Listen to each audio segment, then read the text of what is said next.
14. El primer golpe. Tan contento estaba de haber burlado a John el Largo, que empecé a recrearme contemplando con interés el extraño paraje que me rodeaba.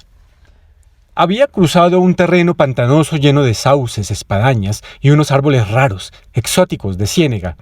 Luego había salido al borde de una zona despejada de terreno ondulado y arenoso como una milla de largo, que tenía algunos pinos dispersos y un gran número de árboles retorcidos, no muy distintos de los robles, pero de follaje pálido, como el de los sauces.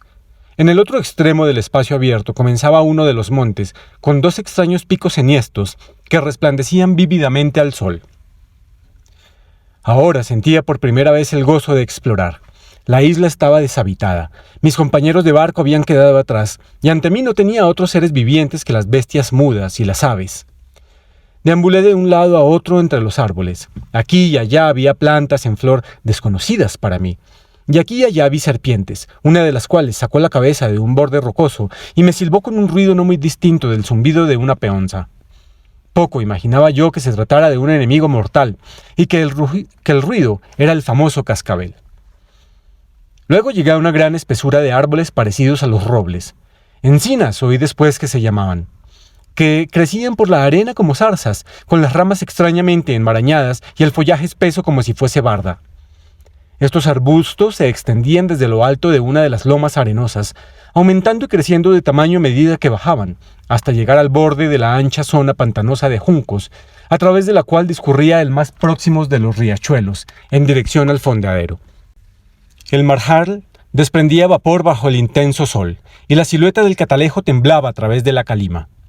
De repente se inició una especie de alboroto entre las espadañas. Un pato silvestre alzó el vuelo con un graznido. Le siguió otro y poco después, sobre la superficie entera del marjal, se cernía una gran nube de pájaros, chillando y describiendo círculos en el aire. Pensé inmediatamente que alguno de mis compañeros de barco se acercaba por el borde del pantano, y no me equivocaba, pues poco después oí muy lejos el sonido apagado de una voz humana, la cual, al seguir escuchando, empecé a distinguir más clara y más próxima. Esto me produjo gran temor. Me agaché, ocultándome bajo una encina cercana y me quedé agazapado allí, atento y callado como un ratón. Contestó otra voz, luego la primera voz, que ahora reconocí como la de Silver. Reanudó su discurso otra vez y siguió durante largo rato como un torrente, interrumpido solo de cuando en cuando por la otra. Por el tono debían hablar con calor, casi con enfado. Por último se callaron los interlocutores, y quizás se sentaron, pues no solo dejaron de acercarse, sino que los mismos pájaros empezaron a sosegarse y a posarse otra vez en el marjal. Y ahora empecé a darme cuenta de que estaba faltando a mi deber, puesto que había cometido la temeridad de desembarcar con estos fascinerosos. Lo menos que podía hacer era escuchar lo que decían. Mi deber era, claramente, acercarme a rastras cuanto pudiera, bajo la protección oportuna de las encinas. Podía determinar con bastante exactitud la dirección de los interlocutores, no solo por sus voces, sino por la actitud de los pocos pájaros que aún revoloteaban inquietos sobre las cabezas de los intrusos. Agachado a cuatro patas, me fui arrastrando hacia ellos, hasta que por último levanté la cabeza por un hueco entre las hojas y pude mirar cómodamente hacia el pequeño valle junto al marjal, espesamente poblado de árboles, donde John Silver y otro de la tripulación habían entablado diálogo. El sol caía de lleno sobre los dos. Silver había dejado el sombrero en el suelo, a su lado, y su rostro grande, suave y rubio, reluciente por el calor, estaba levantado hacia el otro como con un gesto de súplica. «Compañero», le dijo, «pienso que vales oro en polvo. Oro en polvo, puedes estar seguro. Si no te hubiese tomado cariño, ¿crees que habría venido aquí a prevenirte?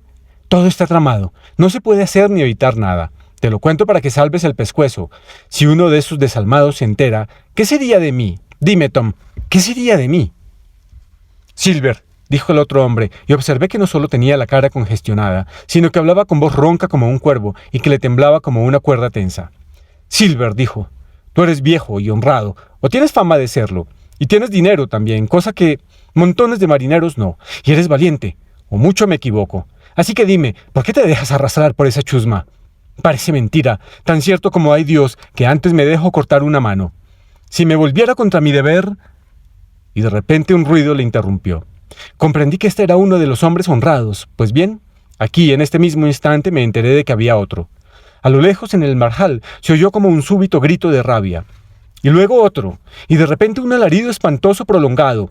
Las rocas del catalejo repitieron el eco una docena de veces. La bandada de pájaros del marjal alzó el vuelo otra vez.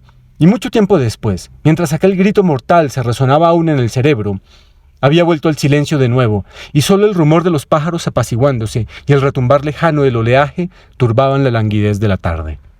Tom saltó al oír aquello, como un caballo espoleado, pero Silver ni siquiera parpadeó. Permaneció donde estaba, descansando ligeramente sobre su muleta, vigilando a su compañero como una serpiente a punto de atacar. «John», dijo el marinero, extendiendo la mano. «Las manos quietas», exclamó Silver, retorciendo una yarda, según me pareció, con la velocidad y seguridad de un hábil gimnasta. «Las manos quietas si tú quieres, John Silver», dijo el otro. «Es la turbia conciencia lo que te hace tener miedo de mí. Pero en nombre del cielo, dime qué ha sido eso». «¿Qué ha sido?», replicó Silver sonriendo, pero más atento que nunca, con los ojos como dos puntitas de alfiler en su cara enorme, aunque brillantes como dos trocitos de cristal. «¿Eso? Ah, calculo que habrá sido Alan». Al oír esto, el pobre Tom resplandeció como un héroe. «¡Alan!», gritó. «Entonces descanse en paz su alma de buen marinero. En cuanto a ti, John Silver, has sido compañero mío mucho tiempo, pero has dejado de serlo. Aunque muera como un perro, moriré sin falta a mi deber. Habéis matado a Alan, ¿no? Pues matadme a mí también si podéis. ¡Os desafío!». Dicho esto, el valiente marinero volvió la espalda al cocinero y se encaminó hacia la playa, pero no estaba destinado a llegar muy lejos. Con un grito, John se agarró a la rama de un árbol, se quitó la muleta del sobaco y lanzó aquel tosco proyectil veloz en el aire. Le dio al pobre Tom con tremenda violencia de punta en el centro de la espalda, a la altura de los hombros. Tom alzó las manos, soltó un gemido y cayó. No era posible saber si había sido mortalmente herido o no. A juzgar por el ruido, le debió de romper la espalda, pero no tuvo tiempo de recobrarse. Silver, ágil como un mono y sin pierna ni muleta, cayó sobre él en un instante y enterró el cuchillo hasta el mango 2 veces en el cuerpo indefenso. Desde donde estaba yo oculto pude oír su jadeo en el momento de asestar los golpes. No sé qué es exactamente un desmayo. Lo que sí sé es que durante un rato el mundo entero se me borró de los ojos en un remolino de bruma. Silver y los pájaros y la alta cima del catalejo giraban y giraban dislocadamente ante mis ojos, y sonaban toda clase de campanas y voces distantes gritaban en mis oídos. Cuando volví en mí, el monstruo se había serenado. Se había puesto la muleta bajo el brazo y el sombrero sobre la cabeza. Ante él yacía Tom, exánime en el césped, pero el asesino, indiferente, se ocupaba de limpiar el cuchillo manchado de sangre con un puñado de hierba. Todo lo demás seguía igual. El sol caía despiadadamente sobre el humeante marjal y el alto pináculo del monte, y yo no lograba convencerme de que el asesinato se había cometido en realidad y de que un momento antes habían cegado cruelmente una vida humana ante mis ojos. A continuación, Silver se metió la mano en el bolsillo, sacó un silbato y moduló varios silbidos que se prolongaron en el aire caliente. Yo no sabía, naturalmente, el significado de esta señal, pero despertó mis temores. Vendrían más hombres. Podrían descubrirme. Ya habían matado a 2 personas honradas. Después de Tom y de Alan, ¿no podía ser yo el siguiente? Empecé sin más a abrirme paso y a retroceder a rastras, todo lo silencioso y rápido que podía, en dirección a la parte más abierta del bosque.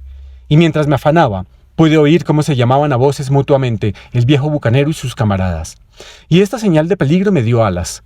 Tan pronto como salí de la espesura, corrí como jamás lo había hecho en mi vida, sin importarme la dirección que emprendía, con tal de alejarme de los asesinos, y mientras corría, el miedo iba apoderándose cada vez más de mí, hasta que se convirtió en una especie de frenesí. Efectivamente, ¿podía alguien sentirse más absolutamente perdido que yo? Cuando sonara el cañonazo, ¿quién se atrevería a subir a los botes entre aquellos malvados cuyos crímenes estaban aún calientes?